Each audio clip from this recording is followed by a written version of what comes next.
시청자 여러분 안녕하십니까? 출발 성공 투자 황민영입니다. 드디어 지나갔습니다. FMC가요. 그동안 이 FMC를 앞두고 시장은 그에 대한 경계감으로 지수를 묶어놓고 빠른 종목 장세가 전개됐었죠. 이제 좀 방향을 명확하게 잡을 수 있을지, 주도 섹터가 등장할 수 있을지 궁금해집니다. 일단 제롬 파월 연준 의장의 금리 인상을 생각한 건 누구도 없었다라는 발언이 시장에 큰 힘이 돼줬습니다. 인상의 가능성만 살짝 제하더라도 시장은 반기는 분위기였죠. 좀 덜 매파적이었던 인하라는 평가였는데 이것에 과연 국내장은 어떤 반응을 보일 것인가, 뉴욕장의 소식들 점검하면서 전략까지 챙겨가겠습니다. 뉴욕 분위기부터 살펴보시죠. 12월 FOMC 회의 결과 요약부터 간략하게 들어가겠습니다. 결과는 예상대로 25bp 인하, 이제 미국의 연방기금금리는 3.5에서 3.75%대 레인지로 수정이 됐습니다. 그런데 내부에 반대표가 있었고요. 무려 6년 만에 최대 분열이 확인됐습니다. 3명이 반대표를 던진 건데, 한 명 미란 이사가 50bp 인하를 주장하는 비둘기팝 반대를, 그리고 슈미드와 굴스비 총재가 동결을 주장하는 매파적 반대를 표명했습니다. 그러니까 인플레이션이랑 고용 안정이라는 두 가지 목표를 두고 연준 안에서의 분열이 그 어느 때보다 심한 시점이라는 사실이 확인이 된 것이고요. 미국 안에서의 최고의 권위 있는 경제 전문가들의 의견이 이렇게까지 분열된다는 것은 앞으로의 통화정책 경로에 대한 불확실성을 키우는 대목입니다. 그리고 불확실성은 시장이 가장 싫어하는 요소 가운데 하나이죠. 이번 FOMC에 대한 긴장감이 그 어느 때보다도 높았던 이유가 바로 여기에 있습니다. 그러다 보니까 이 수정 경제 전망에서 앞으로의 미국 경제 흐름에 대해서 연준이 어떻게 전망하는지가 아주 중요한 관심사였는데요. 간략하게 확인해 보시면 내년도 전망을 중심으로 보겠습니다. GDP에 대한 전망치는 상향 조정이 됐고요. 실업률은 4.4%로 유지, PCE 물가는 2.6%가 원래 전망이 됐었는데 그보다 더 낮은 수준으로 근원 수치와 함께 조정이 되는 모습을 확인할 수가 있었습니다. 이것을 좀 많이 직관적으로 요약을 해보자면 동결의 명분인 강한 경제, 즉 견조한 GDP가 있고요. 인하의 명분인 물가 완화가 자리하고 있죠. 하지만 실업률이라고 하는 여전히 높은 수준이라는 점이 불확실한 요소로 자리를 하고 있는 겁니다. 그러니까 인하의 명분과 동결의 명분 상존하고 있는 상황이다 보니까 연준은 지금 단계에서 섣부르게 어떤 결정을 내리기가 쉽지 않겠죠. 그러다 보니까 점도표상에서의 변화도 없었습니다. 2026년, 7년 그리고 8년까지 9월에 연말 기준금리 전망치를 그대로 이번에 유지한 모습을 확인할 수가 있었습니다. 그런데 이제 26년도에 3.6%를 내다보고 있는 것이기 때문에 내년 1년을 통틀어서 지금보다 금리를 딱 한 번만 내려주겠다라는 거거든요. 분명히 매파적인 사인이 점도표에는 담겨 있었습니다. 그럼에도 불구하고 미국 증시가 강한 반등세를 나타냈던 이유, 파월 의장의 발언이 비둘기파적인 요소들을 덜어 포함하고 있었기 때문이다. 이렇게 해석하고 있습니다. 첫 번째 질문으로 위원들 간 분열이 심했는데 그렇다면 앞으로 금리 인하의 장벽이 높아진 거냐라는 질문이 있었거든요. 파월 의장은 지금 연준 위원들 모두가 인플레이션이 높고 고용시장은 냉각 중에 있다라는 사실에 동의하고 있다고 강조를 했습니다. 하지만 둘 가운데서 어느 쪽의 리스크가 더 큰가에 대한 시각은 상이한 상황이고, 따라서 다음 FOMC 때까지 이제 남은 12월 동안 정말 많은 고용 관련 데이터들 그리고 물가 관련 데이터들이 쏟아져 나오게 될 텐데 이를 보고 판단하겠다라고 얘기를 했습니다. 그리고 월스트리트저널의 닉 티밀하우스 기자, 연준의 비공식 대변인이라고도 불리는 인물이죠. 이런 질문을 했습니다. 이제 중립금리에 근접하다고 말씀을 하셨는데 그렇다면 테이블에서 금리 인상에 대한 논의도 나왔습니까? 그랬더니 금리 인상에 대해서 주장하고 나서는 위원은 지금 아무도 없다라고 아예 가능성을 배제시키는 발언이 나왔고요. 다만 일단 멈추고 기다리자라는 시각과 선제적으로 금리를 좀 빨리 내려주자, 이 두 가지 갈래로 분열이 되고 있다라고는 이야기를 했습니다. 하지만 이렇게 양극단에서 어떤 다양한 시각들이 제기되고 있다는 것은 건강하고 우리가 조금 더 올바른 통화정책 결정을 추후에 내릴 수 있게끔 하는 어떤 건전한 토론의 계기가 된다. 이런 발언도 있었습니다. 마지막 주요 질문입니다. 10월 FOMC 당시에 foggy, 그러니까 앞이 잘 안 보이는 안개 속을 걸어가고 있을 때에는 불확실하기 때문에 일단 멈춰야 되겠다라고 얘기를 하셨는데 왜 굳이 1월에 금리를 내리지 않고 지금 미리 내렸습니까? 그랬더니 노동시장의 점진적인 냉각이 진행되고 있기 때문이라고 얘기를 했습니다. 그런가 하면 인플레이션의 경우에는 지금 미국 안에서 굿즈, 그러니까 상품을 중심으로 인플레이션이 부각이 되고 있고 서비스 물가는 둔화되고 있다. 그런데 상품 물가가 올라오고 있는 이유는 관세의 영향으로 해석을 하고 있다. 관세는 일시적으로 지나갈 것이기 때문에 인플레이션이 내년에는 차츰차츰 둔화될 것으로 예상이 된다. 라고 얘기를 했습니다. 시장은 무엇보다 이 대목을 가장 비둘기파적으로 해석했던 것으로 진단하고 있고요. 그러면서 3대 지수가 장중에 급반등으로 고개를 들었습니다. 오늘의 FOMC 한 줄로 요약을 하겠습니다. 덜 매파적이었던 산타 파월이 등장했습니다. 3대 지수의 반응, 이 산타 파월이 등장함에 따라서 일제히 상승세로 진행이 됐고요. 특히 다우 지수가 1.2%의 플러스, S&P 500 지수는 0.8% 상승 마감한 가운데서 사실 이 장중 한때에는 사상 최고치를 넘기는 순간도 있었습니다. 아주 인상적인 대목이었고요. 그렇다면 이 오늘의 FOMC 회의를 계기로 해서 연말까지 산타랠리 이어갈 수 있을 것인가 좀 기대가 되는 대목이기도 했죠. 특히나 금리 인하의 수혜를 가장 강하게 받는 중소형주들 중심의 랠리가 돋보였습니다. 러셀 2000 지수 1.8%의 상승으로 진행이 됐고요. 빅스 지수는 빠르게 하향 안정화됐는가 하면 최근 계속해서 꼬리를 들고 있던 10년물 금리 오늘 2bp 이상 하락으로 진행, 그리고 위험 선호도가 증가하면서 파월 의장의 기자회견 진행되는 동안 비트코인이 상승으로 전환되기도 했습니다. 그렇다면 종목들의 표정까지 보면서 마무리를 해보시죠. 일단 엔비디아는 한 가지 긍정적인 뉴스가 있었습니다만 그래도 주가가 0.6% 소폭 쉬어가는 하루를 보냈습니다. 지금 중국에서 이제 H200 칩의 수입을 허용할 것이냐 말 것이냐 중국 당국이 논의를 하고 있겠죠. 그런 가운데 알리바바와 틱톡의 모회사인 바이트댄스가 H200 당국의 승인이 나는 대로 구매를 타진 중이다. 이런 로이터 통신의 보도가 전해졌습니다. 하지만 이후에 추가됐던 소식에 따르면 지금 중국의 블랙마켓, 그러니까 암시장에서 이미 호퍼칩뿐만 아니라 블랙웰 칩에 대한 밀반입이 이루어지고 있다는 것이죠. 그리고 딥시크가 이 블랙웰을 기반으로 해서 AI 모델을 이미 훈련시키고 있다라는 이런 보도들이 전해지게 된 것입니다. 그렇게 된다면 사실상 중국으로의 어떤 수출을 과격하게 허용을 해줄 것인가, 미국의 입장이 조금 더 보수적이게 될 수밖에 없게 되다 보니까 엔비디아의 주가에는 부정적인 영향을 미쳤던 뉴스입니다. 팔로우업을 해볼 필요가 있겠고요. 그런 가운데 마이크론의 주가는 오늘도 질주를 이어가고 있습니다. 정말 엄청난 상승 흐름을 최근 계속해서 나타내고 있죠. 4.5%의 추가적인 급등. 자, 이제 실적 발표를 오는 17일에 앞두고 있습니다. 최근 월가의 IB들이 목표가를 계속해서 높여나가고 있습니다. 어제는 스트릿 하이 수준인 $330까지도 제시가 된 상황, D램 가격의 급등 수혜가 지속될 거라는 전망들이 제기되고 있고요.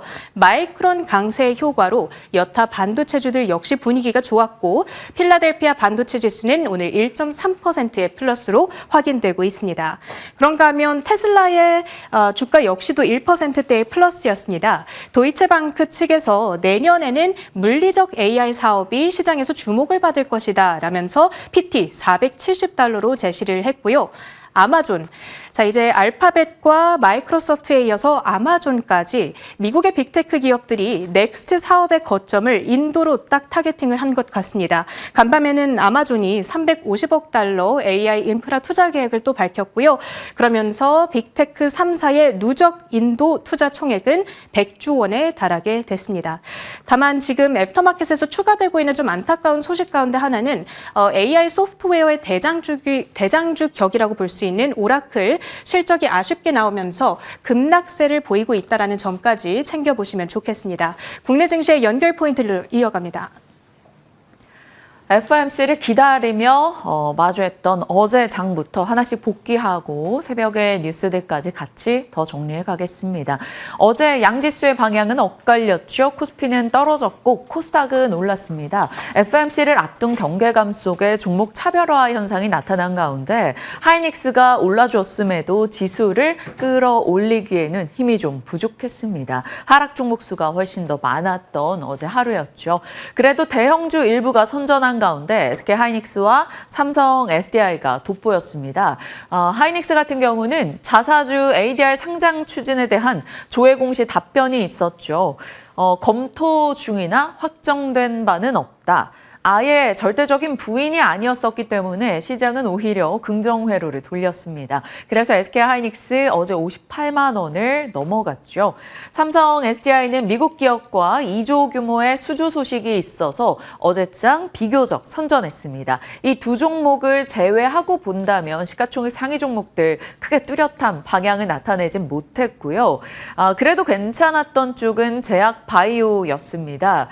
알테오젠발 충격으로 인해서 변동을 겪고 나서 오히려 반등을 시도하는 작은 종목들이 더 늘어났어요. 저가 매수세도 유입이 됐고요.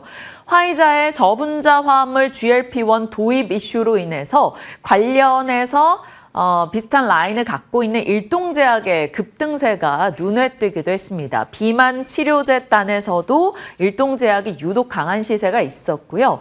나이백의 siRNA 치료제가 뇌 전달 전 임상 결과를 발표했는데 주가가 급등하기도 했고요. 의료 AI 기업들이 또 굉장히 강한 시세를 냈는데요. 도미나리 홀딩스가 의료 AI 기업 모임, 한국의 모임에 투자를 검토할 수 있다. 뭐 이런 뉴스가 나오면서 의료 AI 종목들, 셀바스 헬스케어, 셀바스 AI 이렇게 강세 흐름을 나타냈습니다. 하나씩 잠시 후에 좀 더 짚겠습니다. 그리고 순환매의 성격을 띠면서 그 섹터 내에서 순환하며 상승하는 특징주가 계속 나오고 있는 게 요즘 로봇과 유리기판입니다. 다 전달드렸던 내용들이에요. 올해에 이어서 내년도도 로봇에 대한 관심이 지속될 것이다라는 보고 등이 쏟아지고 있는 가운데 CES가 다가오고 있죠. 보스턴 다이내믹스 CEO가 피지컬 AI 세션에 참석하게 되고 미국에서 보스턴 다이내믹의 역할이 커진다며 현대차 그룹 관련한 로봇주들 수혜 이야기가 많이 나옵니다. 그래서 클로봇 등의 종목들도 강했었죠. 유리기판은요. 삼성전자가 유리기판사인 중후엠텍에 투자했다라는 소식이 힘을 실어주면서 JNTC부터 피롭틱스 이런 종목들이 강했습니다. 소외업종에서 반등을 나타낸 건 엔터와 통신장비였습니다. 통신장비가 4분기 호실적이 예상된다라는 전망 등으로 인해서 주가 강세 기록했어요. 오랜만이네요. RFHIC, RF머티리얼즈, 솔리드, KMW, 에이스테크 등이 강세였습니다. 그리고 엔터주도 나쁘진 않았는데요. 몇 번이고 말씀드렸던 BTS 완전체 컴백 이슈 내년 봄이라고 지난해 라이브에서 올해 라이브에서 이야기를 했었죠. 하이브에 대한 기대감 높아졌고요. 2.7% 상승이었습니다. SM, YG엔터, JYP엔터 등도 올라갔네요. 이 부분에 대해서는 잠시 후 미나앵커가 자세히 살펴주시겠습니다. 오늘 미나앵커 컨셉은 블랙핑크의 지수입니다. 기대해 주셔도 좋겠습니다. 자, FOMC에 대한 기대 혹은 경계 요소 속에 어제 시장은 많은 고민이 담겨 있었죠. SK 하이닉스 빠른 회복을 보이고 있습니다. 60만 원 넘어갔다가 50만 원 초반까지 떨어졌었죠. 이제 다시 60만 원 회복을 앞두고 있는 상황입니다. 12월 9일 잘 쉬었다. 그리고 겹호재가 나왔다라는 점을 정리했던 바가 있었는데요. 일단 실적에 대한 전망치가 계속 올라가고 있고요. 노무라 등에서도 메모리사 3중 슈퍼사이클이다. 마이크론의 주가 고공행진 중이죠. 마이크론 올라주면 올라줄수록 좋습니다. 왜냐하면 마이크론 대비 저평가되어 있다라는 점이 부각되기 때문이죠. 자, 그리고 금산분리 완화에 대한 기대감도 살아 있습니다. HBM 쇼티지 상황에서 엄청나게 큰 캐파 투자가 필요한 가운데 외부 투자 유치가 가능해지기 때문에 이 금산분리 규제 완화에 대한 이슈를 기다리고 있는 것이죠. 그리고 미국의 주식 예탁 증서 발행 기대 ADR이죠. 검토 중이나 확정된 바 없다고 이야기한 이후 시장에서는 오히려 긍정으로 받아들이고 있습니다.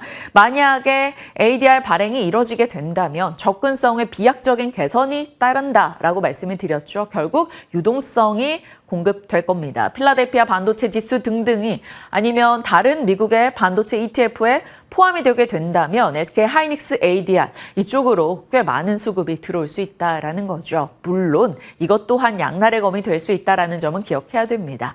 자, 그 외 뉴스로는 국민성장펀드 내에서 반도체 AI에 대한 투자가 있다라는 점, 그리고 SK 하이닉스 뉴스상으로 엔비디아와 차세대 SSD를 개발 중이다, 이런 언론 보도가 있었습니다. 그래서 일단은 SSD 관련 종목들 이렇게 정리를 같이 해 나가니까요. 보시고요.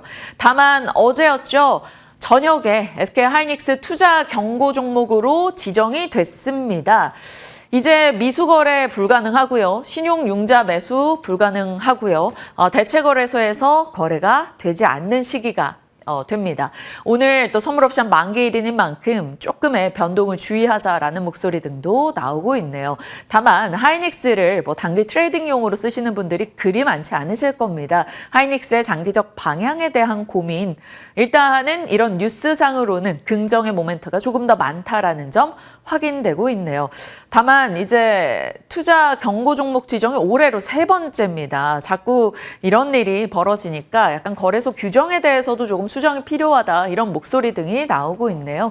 어제는 3.7% 상승세 58만 7천 원을 기록하면서 다시금 잘 회복해 나가고 있는 하이닉스입니다. 자, 이렇게 반도체 진영의 종목들 살펴봤고요. 자, 종목 장세, 제약바이오에서는 계속 그렇게 진행이 되고 있죠. 알테오젠 등이 힘내지 못하더라도 다른 종목들로 옹기 확산이 계속 펴지고 있습니다. 그 전 거래일은 삼천당제약, 오름테라피틱 등등이었고요. 어제는 이런 종목들이 상승세를 보여줬는데요. 나이백이요. 앱토에서 5만 원을 넘겼습니다. 4년 내 신고가를 기록한 거죠. 뇌혈관 장벽 BBB를 넘어서 간섭 RNA 치료제가 치료 물질을 전달하고 그로 인한 뇌 속의 행동 지표가 개선이 됐다라는 소식이 전달되면서 주가가 어제 장중에 강했죠. 그리고 애프터에 추가 시세를 내기도 했습니다. 그리고 셀바스 헬스케어, 도미나리 홀딩스, 나스닥 상장사죠. 트럼프 아들들이 다 주요 주주 혹은 이사회 멤버입니다. 트럼프가와 밀접한 기업인데 이 도미나리 홀딩스에서 한국의 의료 AI 기업 모임인 메디컬 AI 얼라이언스에 전략적인 투자 참여를 검토 중이다. 이런 뉴스가 나왔어요. 그래서 메디컬 AI 얼라이언스에 포함되어 있는 기업들이 이 정도이고요. 그래서 어제 셀바스 헬스케어가 상한가를 가기도 했고 메디아나도 22%의 급등을 보이기도 했습니다. 이 정도 참고용으로 살펴보시죠. 자, 그리고 바이오다인이요. 어제 소식이 있었는데요. 주가상으로는 최근에 재미없는 주식입니다. 다만 로슈의 LBC 장비의 상업화가 개시되면서 어제 최종 마일스톤을 수령받았다라는 소식이 있었습니다. 지금부터 이제 2039년까지 로슈의 장비 보급이 확대될 때마다 로열티를 수취할 수 있게 되죠. 따박따박 안정적인 로열티 자금이 들어올 수 있다라는 기대가 생겨났습니다. 다만 로슈의 장비가 잘 판매되지 않을 경우에는 생각보다는 좋지 않을 수는 있겠죠. 하지만 이러한 이제 상업적인 개시가 시작됐다라는 측면에서 소외되어 있는 바이오다인 이런 쪽도 관심을 받을 여지가 있을지 지켜보겠습니다. 자주 말씀드렸던 앱클론이요. 카티 치료제부터 해서 앱클론에 대한 얘기는 정말 많이 말씀을 드렸었죠. 코스닥 관리 종목 해제에 대한 기대가 확장되고 있습니다. 그것은 실적이 좋아지고 있다라는 게 되겠죠. 올해 3월부터 이제 관리 종목 지정이 있었고요. 5월부터 호재성 뉴스들이 나오기 시작했죠. 이제 내년 3월에 관리 종목 지정 해제가 될 것으로 평가되고 있습니다. 카티 치료제 신약 허가 신청, 네스페셀에 대한 기대감이 높아지고 있고요. 어제 말씀드렸던 내용이에요. 해외 기술 수출 항체 치료제 헬리우스의 AC101 이거 중국 규제 승인을 받았다라는 소식이 들려왔었죠. 어제 전달드렸었고요. 앱클론이 8% 상승세를 기록하기도 했습니다. 올해 정말 하반기 너무 좋은 시세를 내고 있는데 앱클론, 큐로셀 이런 각 분야별 종목들을 한 번씩 체크하시길 바랍니다. 제약바이오가 하나씩 파고들면 너무 어렵긴 한데요. 저도 다 모르는 내용들을 하나씩 정리해가면서 배워갑니다. 다만 이렇게 개별주로서 특징주 성격은 굉장히 강하게 내주고 있다 보니까 이렇게 종목 얘기를 조금 더 자세히 하게 되는 것 같습니다. 자, 제약바이오 진영에서 RNA 오늘 좀 더 따로 떼서 보겠습니다. 우리 세포 속에는 DNA가 있죠. 정보를 저장하는 곳입니다. 그러면 DNA가 명령을 할 때 명령 전달 역할을 해주는 게 바로 RNA입니다. 운동을 열심히 한 날 단백질을 더 만들어라고 이렇게 하면 그 만들어라는 명령을 전달하는 게 RNA 이렇게 생각하시면 될 것 같아요. 단백질 생성에 필요한 거죠. DNA, RNA 전부 다요. 왜 관심을 갖고 있을까요? 최근에 RNA 치료제 개발사들이 전략을 좀 바꾸고 있습니다. 기존에는 희귀질환 중심의 치료제 개발이었다면 이제는 만성질환, 대사질환 쪽으로 치료제 영역을 확장시키고 있다라는 것이죠. 희귀질환보다는 대사질환의 인구수가 훨씬 더 많습니다. 그래서 시장이 커지는 것에 대한 기대를 갖고 가는 거죠. 12월 9일 안 그래도 웨이브가 이제 RNA 기반의 비만 치료제 일상 중간 결과를 발표했었죠. 근육 손실 없는 긍정 효과가 확인이 됐습니다. 그래서 RNA 치료제 관련해서 관심도가 올라갈 수 있다라는 시각 등이 나오고 있습니다. RNA 관련한 기업들 아침에 좀 찾아서 정리를 해봤는데요. 어제 나이백처럼 BBB 셔틀 플랫폼, RNA 치료제 전달체의 이 그랩바디 B를 보유하고 있는 ABL 바이오도 RNA 관련주로 볼 수 있습니다. 9% 어제 상승세를 보여줬고요. 또 ST팜, RNA 치료제에 대한 기대치가 올라갈수록 이것을 생산할 수 있는 쪽에 관심을 쏟게 된다라고 해서 CDMO 업체인 ST팜, 독자적인 RNA 편집 기술을 보유한 RG노믹스는 12월 18일에 상장할 예정이고요. 시장에서는 에임드바이오처럼 관심을 좀 받을 것으로 기대하고 있습니다. 자, 어제 올릭스도 괜찮았었죠. RNA 간섭 플랫폼 기술을 기반으로 다양한 치료제를 내고 있고요. 어제 나이백 역시 올랐죠. 일동제약도 RNA 관련해서 당뇨 비만 치료제, 그리고 이 핵심 RNA 원료를 갖고 있는 게 또 코오롱 생명과학입니다. 요즘 골관절염 치료 이슈로 인해서 코오롱 티슈젠도 관심을 꽤 많이 받았었는데 코오롱 생명과학도 함께 시세를 내고 있다라는 점에서 RNA 관련주로 다시 한번 분류를 해서 이렇게 정리를 해봅니다. 추가적으로 관심을 가질 수 있을지 하나 둘씩 이렇게 제약바이오 내용들 업데이트해 나가도록 할게요. 자, 뉴욕장입니다. 뉴욕 증시 3대 지수 모두 다 올랐죠. 사실 장중 흐름을 보면 종가가 어떻게 될까 조금 걱정스러운 순간들도 있었는데요. 그럼에도 불구하고 모두 다 올라줬습니다. 나스닥 바이오 지수, 필라델피아 반도체 지수 역시나 러셀 2000과 함께 상승이었죠. 그 상승에 힘을 실어준 것은 온건 매파라고 평가할 수 있는 파월의 발언이 아니었을까 싶습니다. 금리는 내렸고요. QE도 시사했습니다. 내년도에 금리는 한 번 정도 인하할 것이라는 전망이 있었죠. 사실 초반에 FOMC 성명이 공개됐을 때는 6년 만에 처음으로 3명의 반대표가 있었습니다. 투표권을 갖고 있던 사람들 중에서요. 위원 간의 이견이 너무나 극심했기 때문에 앞으로 금리 경로가 어떻게 될지 조금 걱정은 된다라는 시각이 있었는데요. 트럼프 진영의 마이런은 계속해서 B컷을 주장했고요. 슈미드나 굴스비 총재 등은 동결을 얘기하면서 갈등을 좀 보여주기도 했었죠. 다만 제롬 파월 연준 의장의 기자회견 발언에서 금리 인상 전망은 누구도 하지 않았다라는 것이 어찌 보면 인상에 대한 얘기가 나왔던 시장, 내년도 인상 우려는 좀 지워주지 않았나 싶습니다. 그래서 금리 인하 수혜라고 볼 수 있는 쪽들이 반등을 줬고요. IT, 반도체들 올랐죠. 바이오, 나스닥 바이오 지수 상승했죠. 태양광까지 가는 모습이 있었습니다. 바이오단의 종목들이 조금 더 많이 군집성을 띠고 올랐길래 이렇게 정리를 해봤습니다. 반도체는 마이크론의 급등이 좀 힘을 실어준 것 같아요. 요즘 월가에서 마이크론 목표가를 계속 올리고 있는 분위기죠. 그리고 포트로닉스라는 반도체 개별 특징주가 있는데요. 45%나 폭등했습니다. 이 종목은 사실 어제도 상승하면서 2거래일 동안 굉장히 강하게 시세를 이어나가고 있습니다. 포토 마스크 관련한 기업입니다. 국내에서 그런 포토 마스크 했을 때는 SNS 텍 정도 연결이 될 수 있을까요? 일단 그렇게 종목 체크만 해놓겠습니다. 스페이스X의 IPO 기대감이 이제 이쪽에 투자한 이력이 있는 에코스타 강세로 이끌었고요. 11%나 급등했죠. 그리고 로켓랩 등의 우주 종목들 시세를 냈습니다. 뉴욕장에 대한 요약. 우리 장에 나쁠 건 없었다이고요. 자, 그 밖에 연결해 볼 수 있는 내용들입니다. 자, 마이크론의 목표가 상향과 TSMC의 11월 매출이 좋았다라는 점, 온건 매파였던 FMC 결과, 유동성 공급, QE에 대한 모멘텀 이런 것들이 모여서 반도체에는 나쁘지 않은 분위기입니다. 다만 오라클의 이슈가 어떻게 반영이 되는가는 봐야 되겠고요. 미국의 전기차 판매 보조금 종료 후에 급감했다라는 뉴스가 있습니다. 그럼 전기차 진영엔 좋지 않겠지만 테슬라가 3주 안에 오스틴에서 완전 자율주행을 시행하겠다라는 얘기를 했습니다. 그러면 자율주행 키워드는 테슬라로 인해서 살아있다라고 볼 수 있을 거고요. G 버노바의 밤사이 급등이 있었죠. 전력망 쪽의 종목인데 매출 가이던스가 올라갔고 분기 배당을 상향했다라는 소식의 상승이어서 전력 쪽도 열어둡니다. 그리고 스테이블 코인스 2030 CT에서 낸 보고 내용에 따라 스테이블 코인에 대한 관심도가 조금씩 올라가고 있어요. 오늘 시세적인 측면으로는 그렇게 이슈가 되지는 못했습니다. 미국장에서. 오랜만에 스테이블 코인 얘기 해볼까요?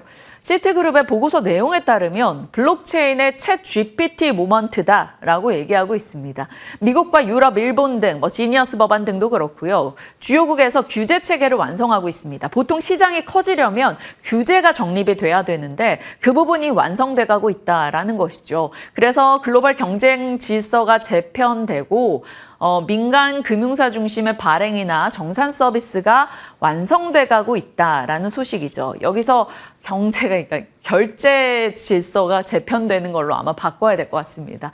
이런 식으로 해서 스테이블 코인에 대한 시장이 점점 커질 것이라는 기대치가 높아지고 있죠. 그래서 2030년도에는 4조 달러 시장이 될 것이다. 시티그룹은 전망하고 있습니다. 그래서 모처럼 스테이블 코인 밸류체인을 다시금 열어봅니다. 발행부터 유통 그리고 그 중간에 결제단에 있는 기업들, 미국 밸류체인은 이 정도이고요. 국내에서 발행과 프로젝트를 하고 있는 업체들, 네카오, LGCNS, 금융사들, IT센 글로벌, 결제단에는 NHN KCP, 쿠콘, 헥토파이낸셜 등등이 있겠습니다. 관심을 받을 수 있을지 지켜보시죠. 시장에 대한 분위기 파악하러 넘어갑니다. 전체적인 시장은 FMC 이후에 뉴욕장이 반등한 것 나쁘지 않습니다. 매파적 인하가 아니었다, 좀 덜 매파적이었다라는 평가가 있었고요. 오라클의 실적 실망감은 조금 소화해야 될 내용입니다. 반도체 진영은 엔비디아 모멘텀이 있는데요. 무슨 말이냐 하면 하이닉스는 앞서 전달드린 대로 엔비디아와 차세대 SSD를 개발하고 있다라는 뉴스가 있었죠. 물론 단독 뉴스라 주의는 필요합니다. 하지만 삼성전자는 HBM4 엔비디아 퀄 테스트 통과 기대된다라는 또 우리 사골국물처럼 우려먹는 이 뉴스가 다시금 나오긴 했는데요. 무튼 엔비디아의 모멘텀이 있는 겁니다. 삼성증권에서 삼전은 14만 원, SK하이닉스는 75만 원의 목표가를 제시했죠. 투자 경고 종목 지정은 아쉬운 대목이나 하이닉스 장기 관점에 어떤 대응을 해야 될지 지켜봐야겠습니다. 정부가 700조 투자 유치를 해서 세계 최대 반도체 클러스터를 조성하겠다. 이런 뉴스도 있었네요. 자, 미국 특징주 연결해 보면 G 번호 바로 전력, 스페이스X 이슈로 에코스타 우주 쪽이라는 거죠. 자율주행 테슬라의 키워드를 안고 있습니다. 금리 인상 우려가 줄었다라는 점에서는 반도체, 바이오, 2차 전지 등등 소프트웨어도 다 힘을 받을 수 있는 내용이고요. 하정우 AI 수석이 한국이 AI 3강에 들어가기 충분하다. 연내 실행 로드맵을 내놓을 것이다라는 얘기를 꺼내들기도 했습니다. 체크포인트로는 골드만삭스 APR 38만 원의 목표가를 제시했다라는 점 확인하고요. 민주당 측에서 원래 어제 결정 내기로 했던 것인데 오늘 스테이블코인법 대책회의에서 당론에 대한 결정을 내겠다라는 소식이 있었습니다. 트럼프의 우크라이나를 압박하는 이슈 속에 재건 쪽도 관심을 받을 수 있을까요? 일단 애프터에서 전진건설 로봇 이런 좀 대마성 종목들은 오르기는 했었습니다. 이 정도 정리하고요. 오늘 목요일 지나면 이번 주도 마무리가 되네요. 오늘 FMC 지나갔고요. 우리 시장은 선물 옵션 동시 만기일 소화해야 되는 내용 남아 있습니다. 그리고 상장 종목으로는 이렇게 이지스 대기하고 있고요. HL 만도 로봇 싸움 로드맵 나오는지 보셔야겠습니다. 자, 그리고 오라클의 실적은 좀 좋지 않았는데 그럼 내일 브로드컴의 실적은 어떨지 좀 봐야 되고요. 이 외에도 다음 주의 일정들까지도 내일 한 번 더 정리를 해서 미리 바라볼 수 있는 내용들 살펴가겠습니다. 자, 오늘 앞서 예고해 드린 대로 블랙핑크의 지수가 있다면 저희 투자뉴스 7엔 미나 앵커가 있습니다. 미나 앵커가 지수 씨를 좋아한다고 해서 이렇게 넘겨봅니다. 엔터즈 얘기해 주신다고요? 네, 저도 블랙핑크 in your area 라고 말을 하고 싶지만 블랙핑크가 될 수는 없으니 브리핑을 준비해서 엔터사들에 대한 브리핑 해보도록 하겠습니다. 사실 이 엔터사들의 주가가 상반기까지만 해도 꽤 잘 올라가서 주도주로 자리를 잡을 수도 있으려나 하는 생각이 들었는데 그 기대감이 무색하게 하반기 들어서는 전혀 힘을 내주지 못했고 오히려 코스피 대비해서 주가가 많이 빠지는 양상을 기록했습니다.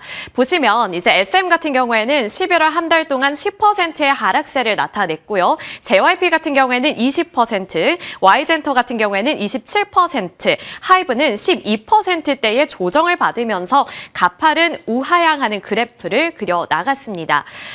지금 이렇게 주가가 많이 빠진 데에는 여러 가지 요인이 자리를 잡고 있는데요. 대표적으로 4가지 정도가 자리를 잡고 있습니다. 첫 번째로는 이제 시장의 눈높이가 상반기 동안에 너무 높아진 나머지 실적에 대한 기대치가 굉장히 높아졌었던 것이 부담 요인으로 작용이 됐던 건데요. 근데 여기에 설상가상으로 3분기 실적이 기대 이하로 나왔습니다. 잠시 뒤에 3분기 실적 살펴보겠지만 영업이익 차원에서 굉장히 부진한 실적이 나왔기 때문에 시장의 실망감이 그 전보다 더 강했다. 그러면서 차익 매물이 많이 빠져나왔다. 이렇게 요약을 해볼 수 있겠습니다. 그리고 상반기 동안에 이렇게 엔터주들이 급하게 상승할 수 있었던 가장 큰 이유는 한알령에 대한 기대감이 있었기 때문인데 그 기대감이 하반기 들어서 소강 상태에 진입을 했고 그러면서 이 재료까지 소멸이 된 영향에 주가가 많이 빠졌다는 점도 체크를 해봐야겠죠. 그런데 이제 하반기 들어서 바이오라든지 반도체 쪽으로 기대감이 더 높아졌고 그쪽으로 수급 쏠림 현상이 나타나면서 상대적으로 강했었던 엔터사들이 부진할 수밖에 없었다. 이렇게 정리를 해볼 수가 있겠습니다. 그래서 주가가 많이 빠지기는 했는데 제가 어제 증권가의 코멘트를 살펴보면서 오은영 박사님의 짤이 생각이 나더라고요. 이제 많이 쉬었으면 다시 할 일을 하자. 이렇게 말을 해주고 싶은 엔터주들입니다. 그리고 제가 여기 간략하게 적어놨지만 증권가에서도 최근에 주가 조정은 과도하고 내년을 기대해보자라는 컨센서스가 형성이 되고 있는데 그 부분도 넘어가서 조금 더 자세하게 다뤄보도록 하겠습니다. 먼저 올해를 리플레이 해보도록 할게요. 상반기와 하반기 앞서 말씀드린 것처럼 분위기가 사뭇 달랐었는데 상반기 같은 경우에는 이제 말씀드렸던 한알령 해제에 대한 기대감이 굉장히 높게 집계가 되면서 주가가 많이 튀어 올랐었고요. 그리고 당시에 이제 미국에서도 불확실성이 도사리고 있었던 만큼 관세 무풍지대의 매력이 부각이 되면서 엔터 업종이 전반적으로 강세를 나타냈습니다. 하지만 하반기를 짚어본다면 하반기에 이제 캐대언에 대한 K 콘텐츠 열풍 효과가 나타나면서 잠깐 기대감이 보이기도 했었지만 BTS 컴백이 지연된다는 소식 그리고 3분기 실적이 부진하게 나오면서 주가도 함께 부진할 수밖에 없었던 환경이 조성이 됐었습니다. 그리고 한알령에 대한 기대감이 점점 소강 상태에 진입을 하면서 오히려 에이펙이라는 이벤트가 세론으로 작용하기도 했었죠. 그러면서 하반기에 주가가 많이 내렸는데 여기서 중요한 것은 증권가에서는 내년을 굉장히 희망차게 보고 있다는 점입니다. 먼저 실적 같은 경우 부진하게 나왔던 만큼 실적을 먼저 살펴보도록 할 텐데 하이브 같은 경우에는 3분기 매출이 견조했고요. YG도 마찬가지로 3분기 매출액은 전년 대비 107% 성장하면서 굉장히 견조한 성장률을 나타냈습니다. SM과 JYP 엔터테인먼트도 비슷한 양상을 나타냈는데 하이브와 YG 같은 경우에는 영업 손실이 상당히 높게 나타나기도 했었고 YG는 영업이익이 흑자 전환에 성공은 했지만 시장의 컨센서스를 8%가량 하회하면서 실망감을 촉발했다는 점, 이것이 부담 요인으로 짚혔습니다. 그리고 SM 같은 경우에도 매출액과 영업이익이 모두 다 전년 대비 성장하는 모습을 기록했지만 시장의 컨센서스를 모두 다 하회했다는 점에서 실망 매물이 출회가 됐었고요. JYP 엔터테인먼트 같은 경우에는 이제 매출액이 증가한 가운데 영업이익은 컨센서스를 하회했고 전년 대비 15% 넘게 부진한 성장률을 나타냈다는 점도 복병으로 자리를 잡고 있습니다. 제가 앞서서 예고해드렸던 바와 같이 여전히 긍정적인 시각이 증권가에서 나오고 있다는 점이 핵심 키포인트가 될 텐데 내년에 우리가 왜 엔터사들을 향한 기대감을 높여봐야 하는지 하나하나 짚어보도록 하겠습니다. 우선 증권가의 컨센서스를 살펴보신다면 내년부터 이제 BTS가 컴백할 것이라는 소식이 가장 큰 촉매제가 될 것으로 보이고요. BTS뿐만 아니라 블랙핑크 같은 간판급 아티스트들이 본격적으로 활동할 것이다. 그리고 이에 힘을 입어서 내년부터 다시 본격적으로 실적 개선이 이뤄질 것이다 라는 스토리가 한층 더 탄탄해지고 있습니다. 그리고 증권사별로 핵심 코멘트도 살펴보도록 할 텐데요. LS증권에서는 이제 내년에 K엔터 산업의 실적 및 멀티플이 대체적으로 조화를 이루게 될 것이다 라고 말을 하고 있었고요. BTS 컴백은 결국에 글로벌 팬덤 복귀 그리고 K-팝 전반의 소비 회복으로 이어질 것인 만큼 실적에 대한 눈높이를 다시 한번 높여보자라는 관점을 제시하고 있습니다. 메리츠증권에서는 이제 하이브 같은 경우에 BTS뿐만 아니라 최근에 이 뉴진스와 관련해서 불확실성이 어느 정도 제거가 됐고 그리고 뉴진스가 컴백하려는 의사를 밝혔다는 점도 눈여겨봐야 하는 체크포인트라고 남겨줬는데요. 어도어 같은 경우에 영업이익이 계속해서 견조한 성장세를 나타낸 바 있기 때문에 어도어의 영업이익도 앞으로 주목해보자라는 코멘트를 제시했습니다. 교보증권도 살펴보시죠. 교보증권은 이 최근 엔터사들의 주가 조정이 과도했다라고 평가를 하고 있었고요. 특히나 YG와 관련해서 베이비몬스터라든지 빅뱅 투어 같은 중장기적인 모멘텀이 여전히 유효하다. 그렇기 때문에 YG라든지 이 엔터 산업 자체를 내년에 눈여겨보자라는 긍정적인 시각을 제시했습니다. 또 BTS와 블랙핑크 등 메가 IP들을 향한 글로벌 대기 수요가 역대급으로 높아지고 있는 상황 속에서 BTS만 떼어내서 살펴보더라도 지금 1조 8천억 원 규모의 매출액을 기대해 볼 수 있는 만큼 결국에 강조하고 있는 것은 실적입니다. 그러니까 3분기 실적이 부진했고 우리의 기대치에 못 미쳤을지언정 내년부터는 다시 한번 실적 성장이 폭발적으로 이뤄질 것이기 때문에 지금부터 눈여겨보자라고 말을 하고 있는 거고요. 그리고 주가가 많이 조정을 받았던 만큼 지금이 기회일 수도 있다라고 말을 하고 있는 겁니다. 증권가의 시각 살펴봤고요. 내년이 더 기대될 수밖에 없는 이유를 조금 더 자세하게 뜯어서 살펴보도록 하겠습니다. 가장 최근에 이제 신한투자증권에서 미디어와 엔터 산업에 대해서 전망 보고서를 제시했는데 2026년을 상당히 좋게 책정을 하고 있더라고요. 역대급으로 이제 내년은 바빠질 것이다라고 말을 하고 있었고 엔터 같은 경우에는 이제 빅사이클이 전망된다라는 코멘트도 제시를 했습니다. 인바운드 호황 지속으로 가장 강력한 2026년이 기대된다라고 예고편을 이렇게 던져주기도 했는데 미디어와 엔터 산업 전반적으로 봤을 때 우선은 엔터 산업을 가장 많이 선호하겠다라면서 엔터사들을 향한 비중 확대 의견을 제시하기도 했는데요. 그 세부적인 내용들은 이렇습니다. 2026년 엔터 5개 사이의 합산 실적 전망치를 제시했는데 매출액과 영업이익 모두 다 견조할 것으로 나오고 있습니다. 매출액은 35% 증가할 것으로 전망하는 가운데 영업이익 같은 경우에도 103% 증가할 것으로 나타나면서 3분기 실적 부진했지만 걱정하지 말라. 왜냐하면 내년에 좋을 거니까 이렇게 외치고 있는 겁니다. 최근에 엔터 산업을 이제 전반적으로 좀 잘 살펴보시면요. 예전에는 공연 수익이라든지 투어 수익이 압도적으로 비중을 많이 차지하고 있었습니다. 하지만 최근에 바뀌고 있는 트렌드를 면밀하게 살펴보면 투어, 월드 투어라든지 콘서트 이런 것도 중요하지만 굿즈에서 발생하고 있는 매출이 상당히 좋은데 그 굿즈의 매출에 대한 기대감을 내년에도 더 높여볼 수 있을 것이라고 보고 있는 건데요. 2023년에는 굿즈 성장 사이클이 1,631억 원으로 집혔지만 올해 3분기 기준으로는 2,600억 원을 넘어서면서 거의 2배 가까이 성장하는 모습을 나타냈습니다.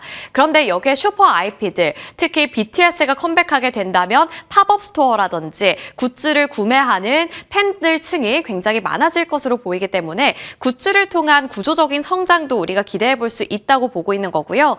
그리고 중국 한일령 해제에 대한 기대감이 예전에 비해서 덜해지고 있다고는 하지만 이제는 흐름 자체가 구조적인 쪽으로 바뀌고 있기 때문에 한일령 해제 또는 중국 모멘텀이 확실하게 있지 않더라도 중화권의 매출액은 부활할 것이다 라고 말을 하고 있습니다.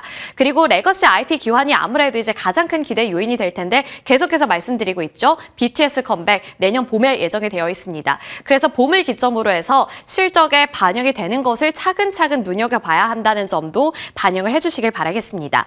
제가 여기에 별표를 치고 BTS 중요하다라고 말을 하고 있는데요. 2026년 내년 3월에서 4월쯤에 컴백할 것으로 보이고요. 그리고 4월에서 5월 정도에 월드 투어가 진행이 될 것으로 전망이 되고 있습니다.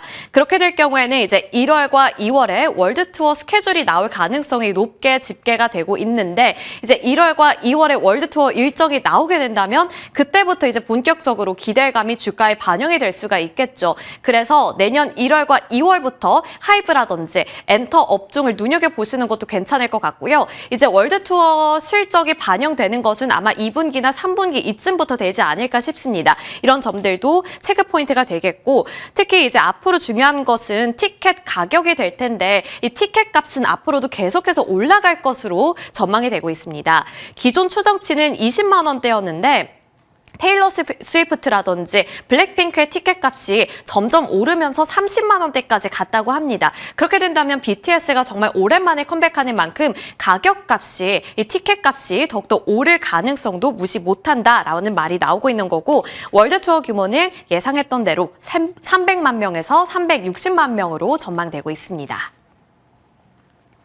이어서 하이브 살펴보겠습니다. 결국에 지금 엔터 4사들 내에서 내년에 가장 많이 기대가 되는 기업은 하이브가 되겠죠. 왜냐하면 제가 지금 브리핑을 하면서 BTS라는 이름만 10번 넘게 언급을 하고 있는 것 같은데 그만큼 내년의 키워드는 BTS가 될 것이기 때문입니다.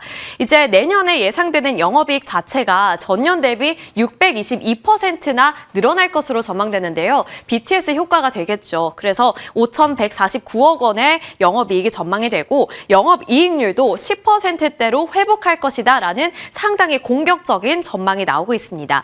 이제 앞서 말씀드렸다시피 3월에 신보 발매 이후에 4월부터 월드 투어가 시작될 것으로 전망이 되고 있고 해외 현지화 그룹을 포함해서 중연차라든지 저연차 아티스트들의 수익화도 본격적으로 나올 것으로 전망됩니다. 예전에 제가 한번 말씀드린 바 있는데 캐츠아이가 지금 미국에서 또 흥행을 하고 있는 만큼 이렇게 저연차 IP들의 실적 기대감도 덩달아 높아지고 있는 되는 거고요. 4분기, 올해 4분기 실적만 떼어놓고 본다면 미국 법인 관련 비용이라든지 신인들을 발굴해내는 데 썼던 이 투자 비용이 아직은 남아있기 때문에 제한적인 실적 성장이 예상이 되지만 선제적 투자 효과가 확실하다. 그렇기 때문에 내년부터는 실적에 대한 눈높이를 높여봐도 괜찮다라고 말을 하고 있습니다. 그리고 투어 같은 경우에는 이제 점점 더 규모가 커질 것으로 보이고요. 내년에 이제 국내에서는 1개의 팀이 그리고 미국에서는 1개에서 2개의 새로운 신인 팀이 데뷔할 것으로 예정이 되어 있는 만큼 신인 IP에 대한 기대감 역시나 높여볼 수 있겠습니다. 그리고 또 한 가지 하이브 같은 경우에 특별한 점은 중국 매출에 대한 기대감이 한 가지 더 있다는 건데요. 바로 위버스 실적입니다. 위버스의 실적 개선이 본격적으로 나타날 것으로 보이고 디지털 사업이 이제 매분기 평균 30%의 성장세를 나타내고 있는데 중국에서 이런 것이 이제 또 흥행할 것이라는 그러한 전망이 나오고 있는 만큼 매출에 대한 기대감이 여러 군데에서 높아지고 있다는 점이 핵심 요인이 되겠습니다. IM증권에서 하이브를 업종 내 최선 우주라고 꼽으면서 40만 원으로 목표 주가를 유지했습니다. 엔터 산업이 상반기 동안 정말 잘 가다가 하반기에는 좀 아쉬운 모습을 나타내기도 했는데요. 하지만 여기서 핵심은 내년에 기대치가 상당히 높게 나오고 있다는 점입니다. 그만큼 다시 한번 기대감을 걸어봐도 괜찮을지 내년에 본격적으로 실적이 개선되기 시작할 것이라면 대장주는 과연 누가 될 것인가? 하이브가 과연 주인공이 될 것인지 그러면 언제쯤 담아보는 게 유효할지 저희와 함께 플랜 마련해 보시길 바라겠습니다.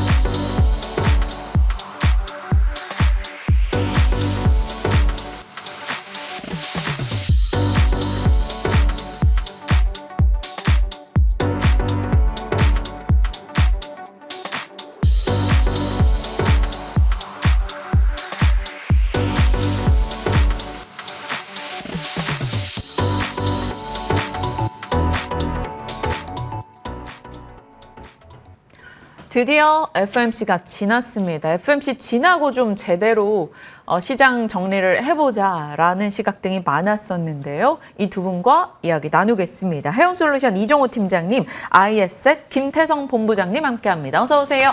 네, 안녕하세요. 안녕하세요. 자, 김태성 본부장님. 네. FOMC 매파적이나 이 키워드를 너무 많이 듣고 경계했었는데 그래도 좀 덜 매파적이었다라는 평가, 누구도 금리 인상을 고려하지 않았다라는 파월의 발언 등이 힘이 돼줘서 뉴욕장이 막판에 이렇게 딱 올려줬단 말이죠. 이제 어떻게 할까요? 저희 포트 좀 전략을 짜야 될 것 같아요. 일단 가장 중요한 건 지금 점도표 기준으로 봤을 때 인상을 하고자 하시는 분들이 없었다라는 게 가장 주요 포인트였던 것으로 보여집니다. 사실 파월 연준 의장의 발언이 비둘기파적이라고 생각하시는 분들도 있겠지만 또 반대로 굉장히 매파적인 어떤 금리 인하가 아니었나라고 생각을 하시는 분들도 굉장히 많으셨을 것 같은데 가장 중요했던 건 점도표 상에서 금리 인상을 이야기하셨던 분들은 없다라는 거죠. 그러면 동결 혹은 인하이고 하지만 좀 한 가지 아쉬운 부분은 뭐냐면 케빈 해시시라고 하는 분이 파월 연준 의장 후임으로 왔을 때 우리가 기대했던 건 그분이 비둘기파적인 분 중에 가장 비둘기파적이기에 내년에 적어도 2번 혹은 3번 정도 이제 금리 인하에 대한 기대감을 안고 증시가 좀 먼저 올라왔던 부분들이 있었거든요. 하지만 내년에 이제 중앙값을 좀 계산을 해보면 많아봐야 1번? 아니면 여기에 변수가 좀 나타나면 2번이 최대가 아니겠는가라는 또 실망감이 있어서 저도 살짝 걱정은 했었어요. 하지만 시장에서는 이 또한 조금은 미리 예견을 하면서 움직였던 부분들이 있어서 그런지 오히려 굉장히 강한 모습을 또 보이며 이제 종가를 형성했기 때문에 저는 12월 달까지는 현재의 기조 그대로 좀 유지를 하셔야 될 것 같고요. 기존의 기조라고 하면 결국 반도체 IT 그리고 AI에 대한 주도주 흐름은 여전히 유지하셔야 되는 상황. 여기에 사실은 오늘 반도체 IT도 굉장히 강했지만 가장 힘을 내준 건 어디냐라고 했었을 때 전력 인프라였던 것 같습니다. 그러니까 AI 산업에서 확산되는 다른 이제 산업들을 보면 정말 뜬금없이 다른 섹터와 다른 기업들이 아니라 전력 그리고 그 주변 인프라 관련주들에 대한 이제 시세가 굉장히 강했기 때문에 12월 달은 저는 공격적으로 포트폴리오를 짜실 때 짜시더라도 반도체 AI, 반도체 IT, AI도 다 좋지만 전력 인프라에 조금 더 집중을 하는 게 훨씬 더 유리하지 않겠는가라는 의견까지 한번 드리도록 하겠습니다. 반도체 AI도 좋지만 전력 인프라에 대한 집중도를 조금 더 높이겠다라는 이야기로 전체적인 FMC 결과 이후에 시장 전략을 마무리 지어주셨습니다. 이정호 팀장님은 FMC 평가 어떻게 하고 계시는지 그리고 주력 포트는 어떻게 짜실지요? FMC는 긍정적인 변만 시장에서 바라봤다라고 생각이 들고 있어요. 뭐 점도표만 봤을 때는 정말 이거 내년에는 심각하지 않나라고 생각이 들고 있지만 내년이 되면 파월 의장이 이제 교체가 되는 부분이 있기 때문에 그때부터는 이제 본격적으로 금리 인하가 될 가능성이 높겠구나라고 생각이 들면서 이번 연도에 대한 전도표나 이런 부분을 어떻게 보면 배제를 하지 않았나라고 생각이 들고 있고 파월 의장에서 나왔던 입이 제일 중요했다라고 생각이 들고 있습니다. 거기서 나왔던 어떻게 보면 금리 인상에 대해서 배제를 하겠다라고 했던 부분이 그렇다고 본다라면 내년 5월 달 전까지 어떻게 보면 금리 인상이나 이런 부분에 대해서 불확실성은 해소가 됐다라고 생각이 들고 있고 그리고 점도표 상에서도 내년에 1회 정도를 얘기가 하는 만큼 그렇다고 본다라면 1월 달에 동결이 돼도 시장에서는 그렇게 충격이 안 나올 가능성이 높겠구나. 그렇다고 본다라면 12월 달에도 산타 랠리가 가능성이 높아지면서 어떻게 보면 장 막판에 더욱더 큰 상승세가 나와줬다라고 생각이 들고 있고요. 전체적으로 포트나 이런 부분을 봤을 때는 전력기기는 저도 계속적으로 좋다라고 했었는데 시장에서 계속적으로 못 갔던 부분이 있었습니다. 근데 미국에서 지 버노마가 어느 정도 급등하는 모세가 나와줬기 때문에 그 훈풍을 받아서 우리나라 관련 에너지 관련 기업들도 올라가든지 이런 부분을 체크해 볼 필요는 있다라고 생각이 들고 있고 제일 중요한 건 반도체 관련 종목들을 계속적으로 들고 가도 이상 없지 않나라고 말씀을 해드리겠습니다. 네. 일단 뭐 오라클의 실적 실망감으로 애프터에서 약간의 반도체 종목들이 변동을 보이고 있긴 합니다만 이것은 소화할 수 있는 정도일 것 같고요. 국내가 앞으로 반도체 진영을 어떻게 바라봐야 될 것인가에 대한 시각 정리 좀 더 자세히 들어가겠습니다. 우선 삼성전자와 SK 하이닉스의 분위기를 봐야겠죠. 오늘 KB에서는 극단적 저평가 국면이다. 삼성전자 이익 급증할 것이다 라는 데 초점을 맞추는 보고를 내기도 했습니다. 마이크론이 이 정도로 강하게 치고 나가니까 사실 국내 메모리 업체들에 대해서는 저평가 얘기가 나올 수밖에 없는 거고요. 하이닉스요. 김태성 본부장님, 네. 이제 60만 원 회복을 또 앞두고 있는 상황입니다. 그런데 오늘 언론 보도 제목이 이렇더라고요. 작전주 잡자더니 하이닉스 잡는다. 그러니까 투자 경고 지정 얘기인 것 같습니다. 그래서 이것 때문에 약간의 조금 뭐 불편함은 있겠지만 그래도 하이닉스의 장기 전망 어떻게 하시는지 궁금하네요. 그건 장기적으로 지금 하이닉스가 꺾인다, 삼성전자가 꺾인다 하면 시장 전체적으로 거의 꺾인다고 봐야 되는 상황이지 않습니까? 그렇기 때문에 아직은 저는 꺾인다고 걱정하실 필요는 없는 단계에서 SK하이닉스와 삼성전자는 계속 가지고 가실 필요는 있을 것 같고 오히려 이제 언제 신규 매수를 할 거냐. 그러니까 이번 랠리에 계속 조금씩 매도하셨던 분들이 이제 다시 사야 되는 타이밍을 많이들 좀 고민을 하실 텐데 SK하이닉스와 삼성전자는 크게 고민하실 필요는 없을 것 같아요. 우리가 반도체 소부장주들을 사듯이 현재 포인트가 어떤 맥점이라 그래서 한 번에 다 사는 전략 그것보다는 음봉이 나올 때마다 저는 그 종가에 천천히 모아가는 전략이 여전히 유효하다. 제가 약 4개월 정도 이 이야기를 드리고 있는데 이것 말고 제가 아무리 생각을 해봐도 더 좋은 전략은 없는 것 같아서 계속 이 이야기를 드릴 수밖에 없을 것 같고요.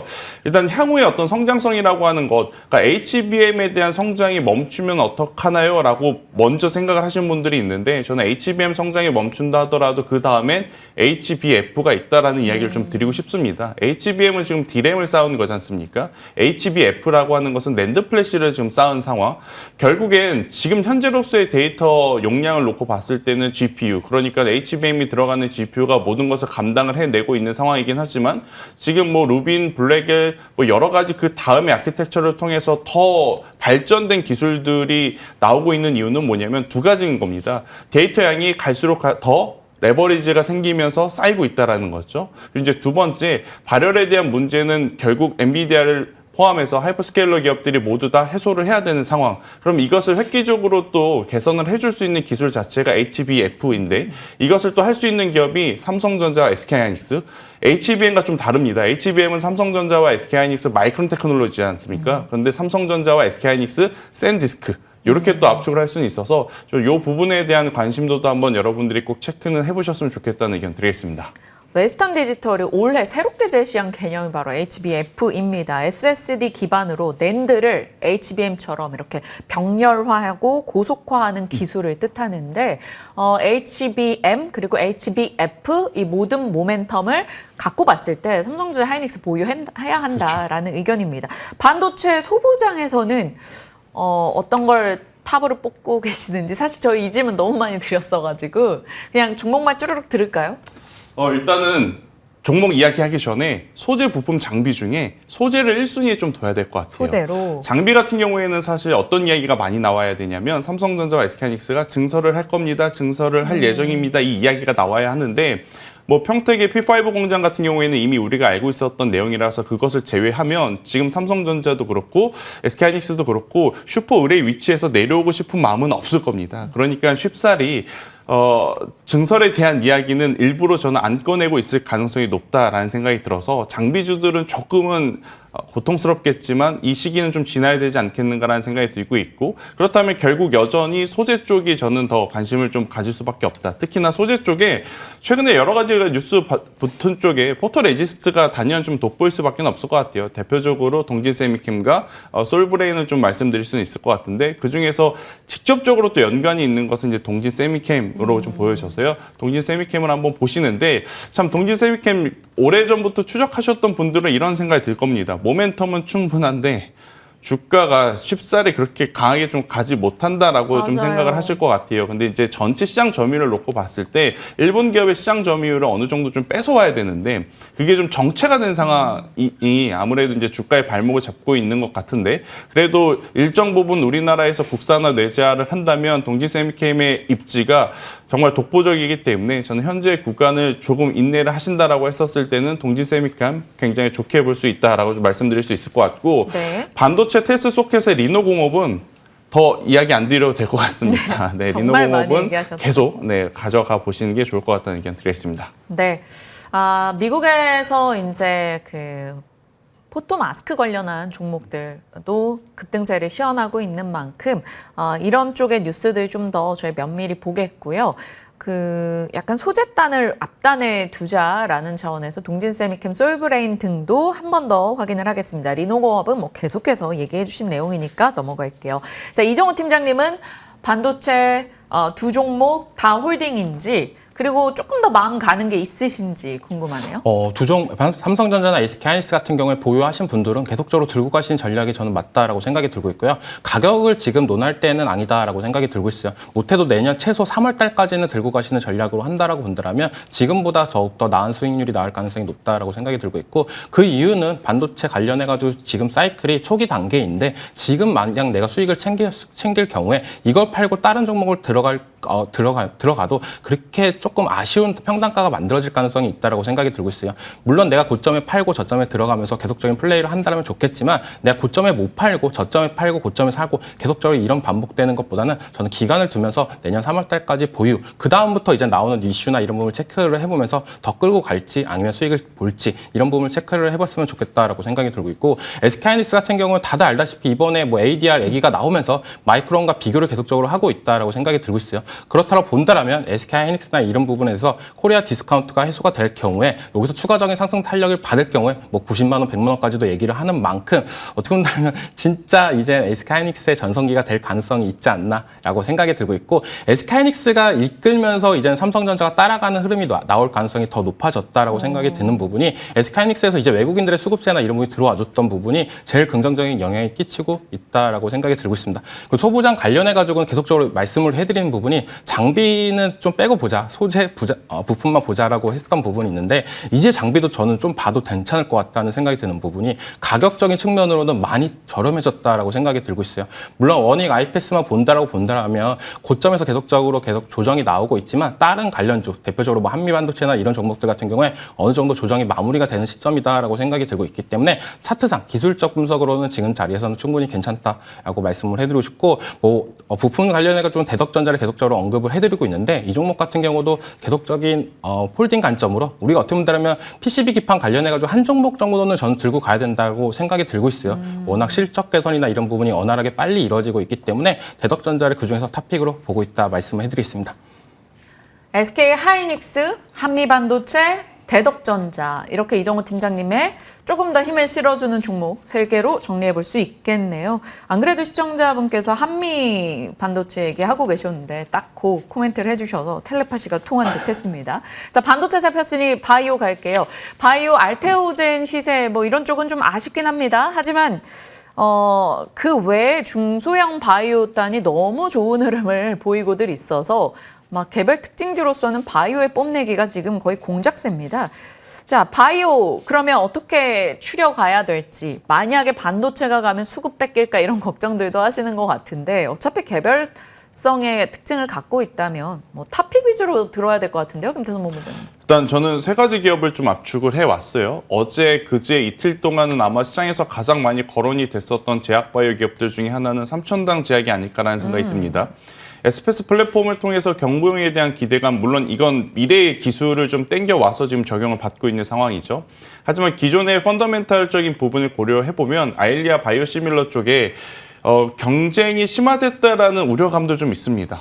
아무래도 이제 다른 기업들이 후발주자가 이제 시장에 들어옴으로 인해서 삼천당 제약에서 내놓은 제품들도 사실 가격을 조금 많이 내려서 지금 내놓은 상황. 그럼에도 불구하고 삼천당 제약의 주가가 이렇게 잘 방어를 하고 오히려 상승한다라는 것은 굉장히 많은 투자자분들이 지금 하고 있는 일은 어차피 잘 될 거야, 잘 되겠지. 여기 이제 플러스 신사업이라고 볼 수 있는 경구용 쪽에 더 포커스를 맞춰주는 듯한 느낌이라서 지금 D&D 파마텍이라든지 펩트론이라든지 인벤티지랩 굉장히 또 어떻게 보면 복잡 미묘한 관계가 지금 흘러가고 있지 않습니까? 그렇게 되었을 때는 저는 삼천당 제약 쪽으로의 수급 쏠림 현상도 우리가 한번 염두를 하고 보셔야 되지 않을까라는 의견 조심스럽게 드려보도록 하겠고요. 제가 이제 그 이후에 계속 강조드렸던 기업들이 몇 기업 있는데 그 중에서 퓨처캡, 그러니까 전립선암 치료제 쪽에서는 셀비온이라고 하는 기업이 있겠지만 데이터상으로 봤었을 때는 좀 퓨처캠이 월등히 지금 앞서 보이는 모습을 좀 보이고 있어서 제가 이제 퓨처캠 같은 경우에는 올 초부터 좀 많이 말씀을 드렸었어요. 18,000원대, 20,000원대. 근데 어느새 벌써 35,000원대까지 올라오고 있는 상황이나 여기서도 저는 계속 추격하셔서 공격적으로 보셔도 괜찮을 수밖에 없다.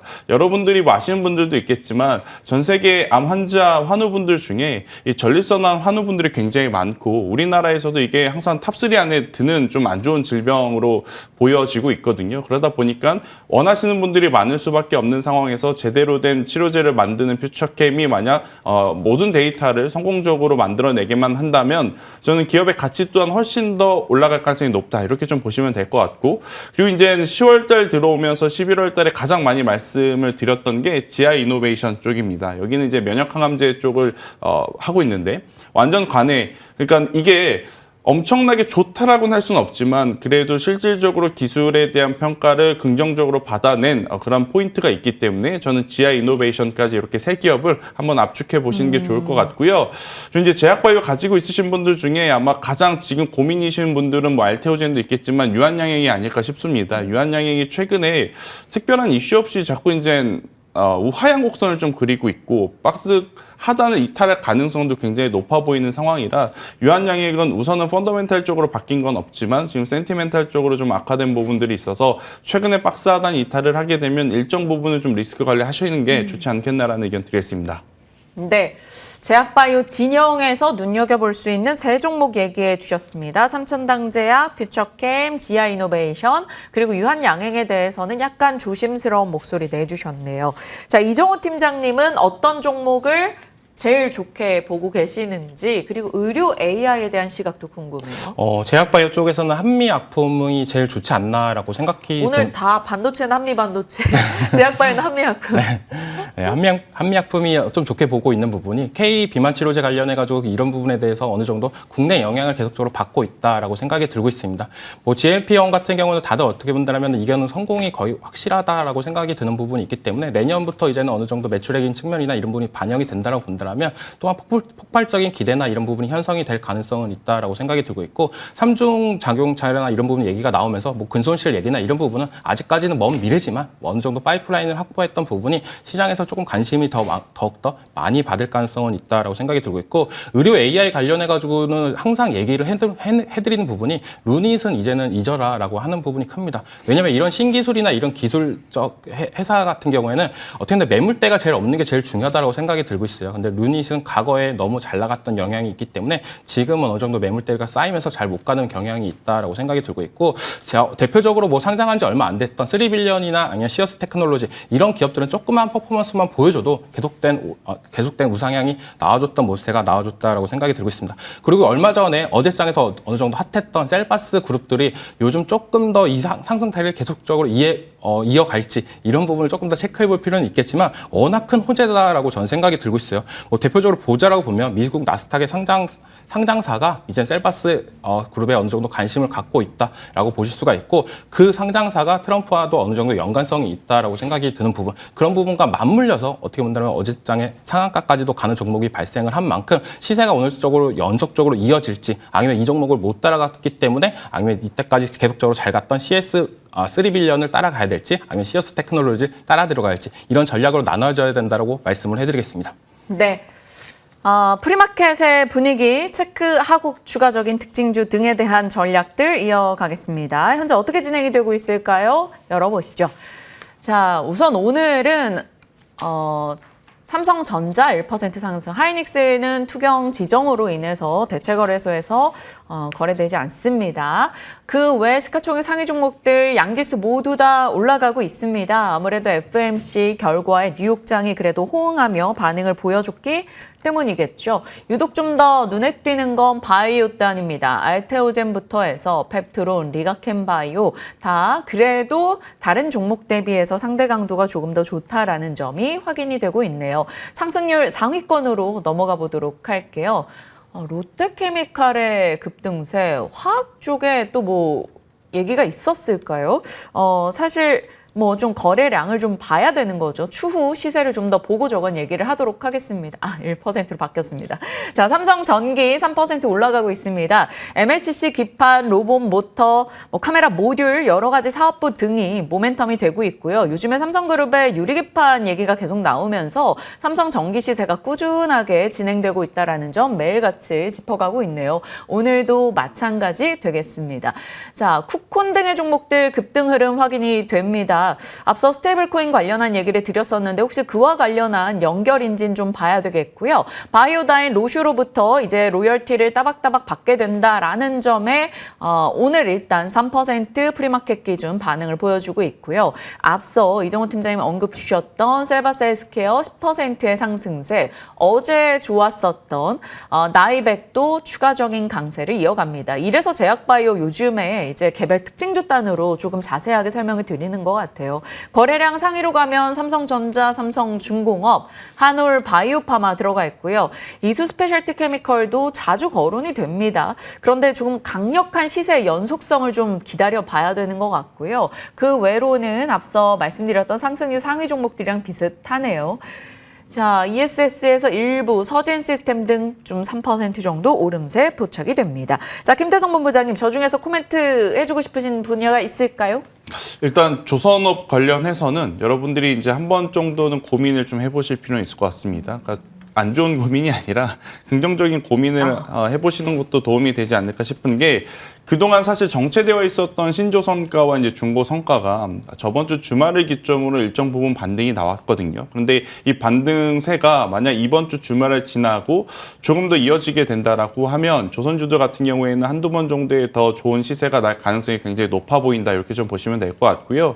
MRO에 굉장히 좀 시름시름 말았던 하나오션을 좀 보시기보단 결국에는 LNG 수주가 굉장히 좀 많았었던 HD 현대 3호를 품고 있는 HD 현대와 HD 현대 중공업을 한번 먼저 보시는 게 좋을 것 같고요. 그게 아니라면 삼성중공업의 시세는 연속성이 좀 나올 가능성이 높아 보이는 상황이라 조선사들 내에서는 이렇게 좀 압축을 드려보도록 하겠고, 조선 기자재 같은 경우에는 제가 계속 말씀드리지만 저는 엔진 쪽밖에 지금 보고 있지는 않아서 피팅밸브류에 대한 영업이익은 조금은 부담이 되는 수준이더라고요. 그래서 저는 이쪽에서 여러 가지 이면을 좀 살펴봤었을 때 HD현대 마린 엔진과 하나 엔진에 좀 집중을 하시는 게 맞겠다는 의견을 드리도록 하겠습니다. 네. 조선 섹터에 다시 관심을 좀 기울여 보는 시기가 다가오고 있다. 그리고 엔진 종목들 항상 조선 볼 때 엔진 쪽 강조를 많이 해주셨던 걸로 기억하는데 이번에도 동일하게 언급을 주셨습니다.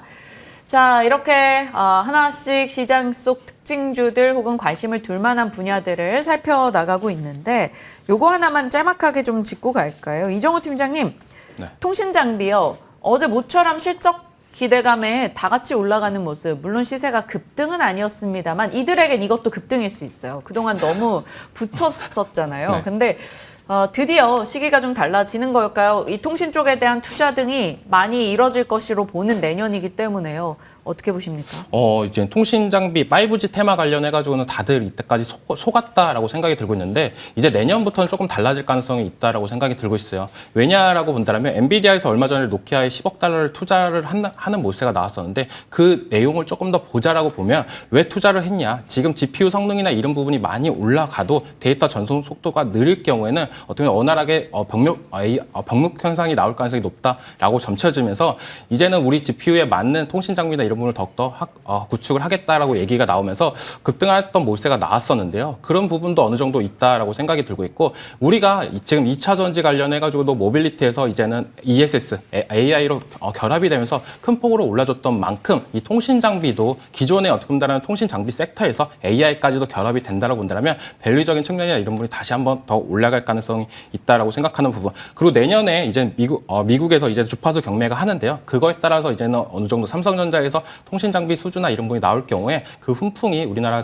통신 장비 주들한테 어느 정도 갈지 이런 부분도 조금 더 체크해 볼 필요는 있다라고 말씀을 해드린 부분. 그리고 2차 전지랑 되게 비슷한 부분이 이 통신 장비 쪽에서도 미국과 유럽에서도 화웨이를 이제는 배제하는 얘기가 계속적으로 나오고 있어요.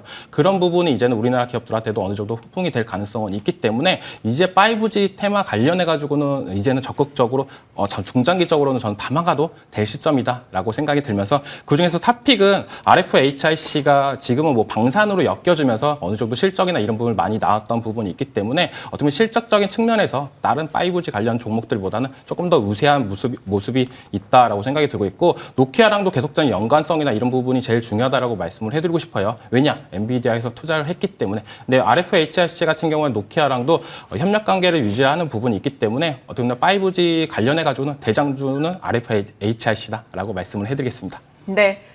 통신 장비에 대한 시각 받아봤습니다. 프리마켓의 종목들이 점점 더 활발한 흐름을 나타내고 있는 가운데 나이백이 시세 더 키웁니다.